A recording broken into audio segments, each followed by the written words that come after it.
Good evening, everyone, and welcome to the Suburban Pathfinder. New name, same old channel, same content, and I'm just going to leave it at that. Anything more and this video will spiral out of control, and I am not making this video again. So we've got a new name, everything else is pretty much the same. So the main topic for tonight's video is my DoubleTake Adventure mirrors. I've been very pleased with the mirrors themselves. They provide a really good field of view. They're very, very adjustable, which we'll go over a little bit. Now, the setup for each of these mirrors consists of the mirror head, which has a ball molded into the body of the mirror head, a double socket clamp arm from ram mounts. Most of you are probably familiar with ram mounts. And then a ball mount, which screws into the socket from the original motorcycle mirrors that came on the bike. All of this clamps down and it provides a great range of adjustability. You can move these all over the place. You can even fold them completely in when you're riding on the trail to keep the mirrors from getting caught on brush and getting ripped up. Just fold them in like that and tighten them down, and they're pretty much protected behind the fairing. It's a great idea, and it really, for the most part, works pretty well, especially at lower speeds. The problem I've been having, and it's not just me, I've seen posts in discussion forums, other people talking about the same issue, is actually the ram ball mounts at the base of the adjustable arms. These are basically designed to hold a phone or a GPS unit. Usually the application is like this. It's on a fairing or a dashboard. It'll be behind your windshield. It doesn't take a lot of abuse. These are a little bit different in that the weight on your motorcycle mirrors is sort of cantilevered out to the sides. And then if you're going down the highway at something like 85 miles an hour, you've got a fairly large amount of surface area here acting as a sail. So you've got wind beating on this. You've got a single cylinder motor, which produces quite a bit of vibration. Those of you who are familiar with the KLR 650 will know what I'm talking about. And these mirrors have a tendency to migrate. And the culprit is this ball at the bottom. This is not meant as any sort of a condemnation of ram mounts. I've been extremely pleased with ram mounts in the past. But these balls are just not really designed to withstand this kind of duty. It's an aluminum body. Presumably it has a ball inside it, which is over-molded with this very, well, relatively soft elastomeric plastic. And as you tighten the arms down to try to counteract the shifting that's going on, the ball has a tendency to deform. We'll move over to the bench top in a second and show you what I'm talking about. These actually, I just put the mirrors back on right before I did the video, before I started the video. But I had these off for about a week and they didn't relax back into their original shape. Now, I managed to find sort of a happy medium where they would kind of stay in place. Other people have really tried cranking the adjustment screw on the arm, and I've seen photos of these where the rubber has actually split out. I mean, the ball is completely disintegrating.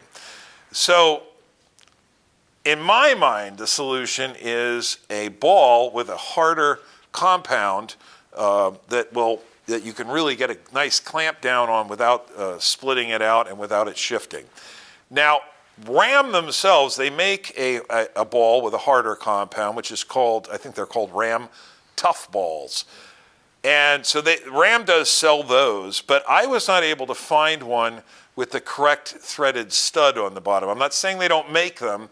I'm just saying I haven't been able to find one. This is an M10 by 1.25, I believe, thread pitch. So I guess that's 1.25 millimeters thread pitch.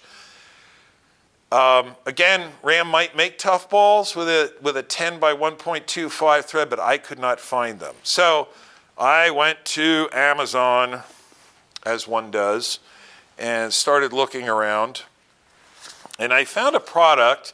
It's one of these generic Chinese products with a really weird name. Brcovan, Brcovan.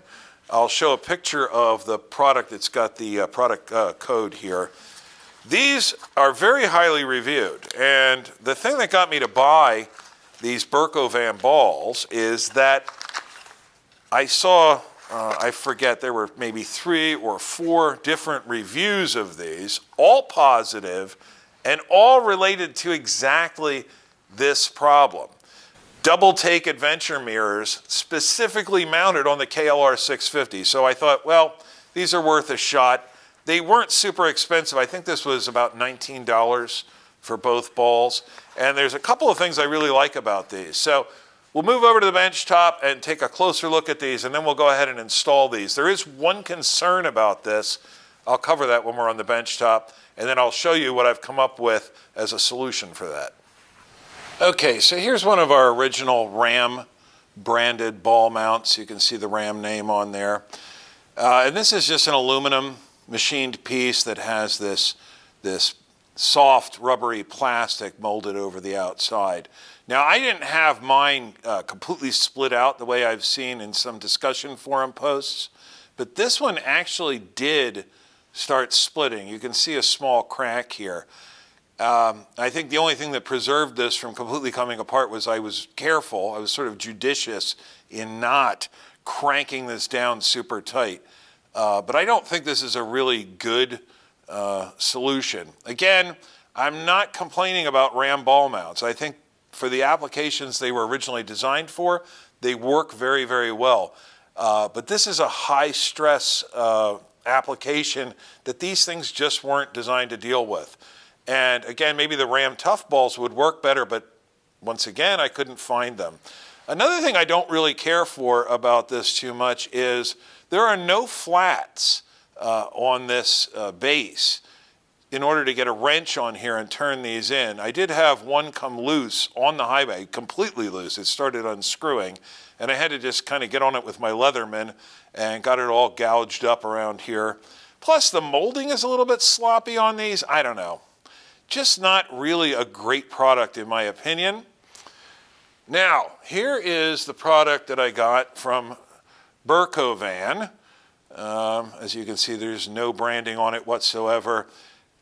This is also sort of a rubbery compound, but it's much, much harder than that on the Ram. I can really dig my thumbnail into the Ram. I cannot do the same thing with the Brcovan. It doesn't make a mark at all. So, and again, you can see how deformed these are, and I've had them off of the, well, actually that one doesn't really look all that ugly on camera. Let's see about this one.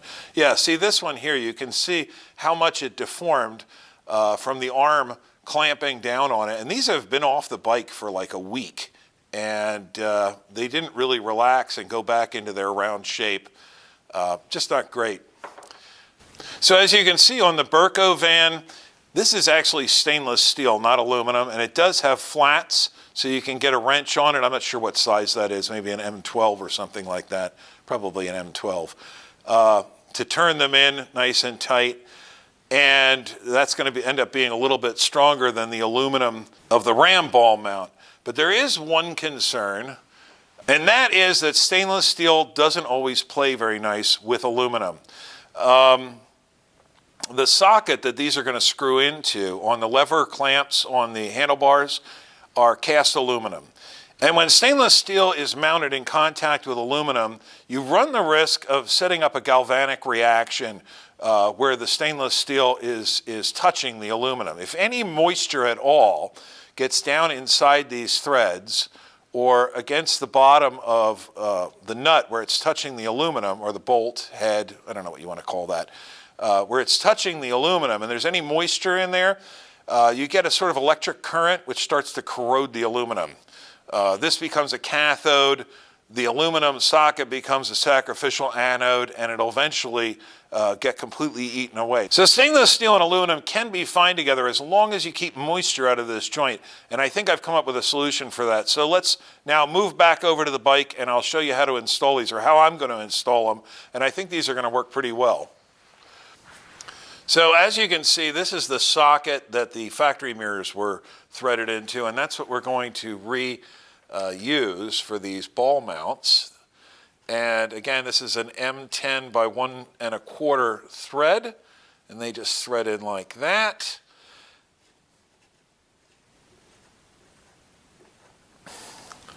But again, we don't want to run the risk of having a galvanic reaction set up in here and start corroding this aluminum.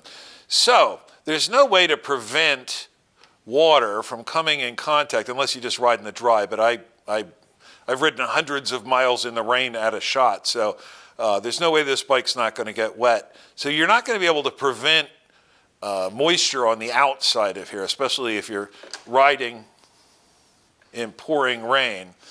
But one thing you can do is prevent this stainless flat from contacting this aluminum flat by separating it with a nylon washer. Now, I wasn't able to find any 10 millimeter nylon washers. This is a 3/8 nylon washer, but 3/8 and 10 millimeters are near as makes no difference the same.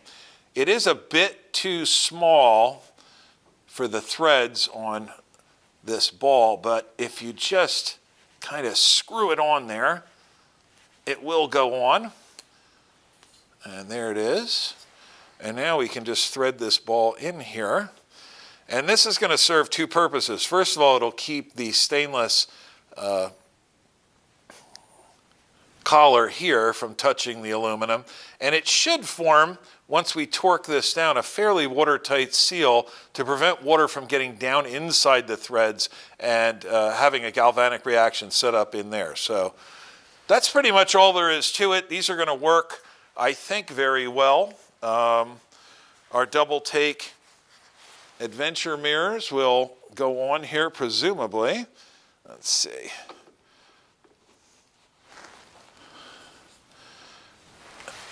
And I can tell right away when I tighten this down, that's, I think, quite a bit more solid than it was with the softer Ram manufactured balls. But only time will tell. If I run into problems with these, I will certainly update you on that. I'm going to go ahead and take these out. I'm going to put a couple of drops of blue Loctite on each of these just to keep them from vibrating loose. The flats on this base, by the way, are in fact 12 millimeters. So that's what you're going to want to use to torque that down. And don't over torque it. Remember, you're threading into an aluminum casting. So just compress this nylon washer ever so slightly. And again, with a little bit of blue Loctite, and these things should stay in place just fine. So I can't believe I finally got completely through this video. I'm going to go ahead and start editing this and getting it posted up. And I hope I catch each of you on the next one. Later, guys.